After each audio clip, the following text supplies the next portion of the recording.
Now that we've gone over the design of the 9974, some basics about corsets, fabrics, and supplies, it is time to start sewing. First thing that I want to note is that I will be loosely following the sewing instructions. So if I deviate from them, don't panic. So the first step in the sewing instructions is to baste all of the pieces together, the main fabrics to the interlining, but if you fuse them together, you don't have to do that. The next step is to sew all of the panels together. Now this step applies to view A, view B, and view C. So even though I am doing view B and view C, you can still use the same step for view A. You just sew all of the panels together. One thing that I did want to call out is that the numbers for the pattern pieces are not in order. So that is totally fine. As you're sewing the pieces together, they might be out of order.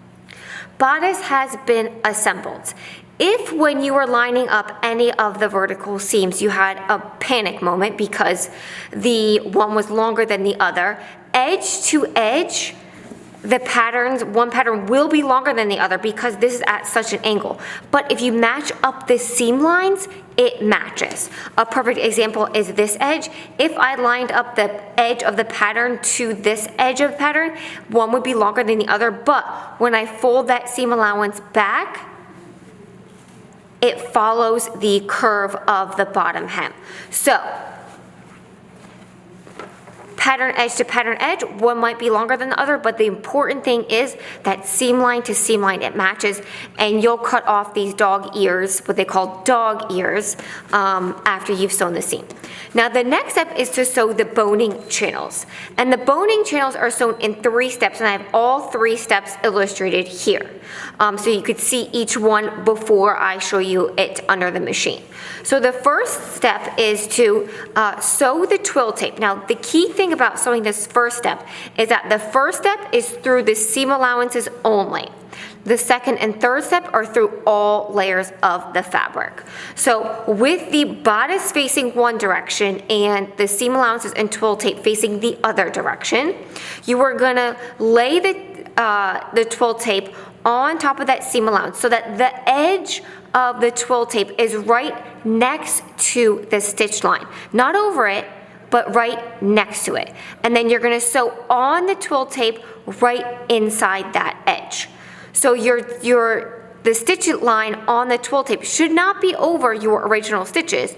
It should be just about 1/8 of an inch, actually really a 1/16 inch inside. Then once you've sewn that step, you are gonna flip it to the right side and do an edge stitch. This is through all layers. So you see here, this is through the main fabric, through the seam allowances, and through the twill tape. And then 3/8 of an inch from this stitch line, so not the original seam, but from the edge stitch, you are gonna sew another row of stitching. Now, the reason and this is gonna create the boning channel. Now, a really helpful tip is that when sewing the boning channel, to lay this on top just to make sure that it will be wide enough to fit your boning channel. If you're not used to this stitch length or you have a really hard time eyeballing 3/8 of an inch or 1/4 of an inch, I highly recommend laying your boning channel down, whatever it is, the spiral steel or the plastic, so that you make your boning channels wide enough for whatever boning you are putting inside. Now for the princess seams, the side seams, and this other side back seam, all of those seam allowances will be pressed towards the back. But the center back seam allowance will be pressed towards the front. And this is why you have your center back facing, you'll fold it back, and you'll sew all of it in one piece to clean finish this back edge.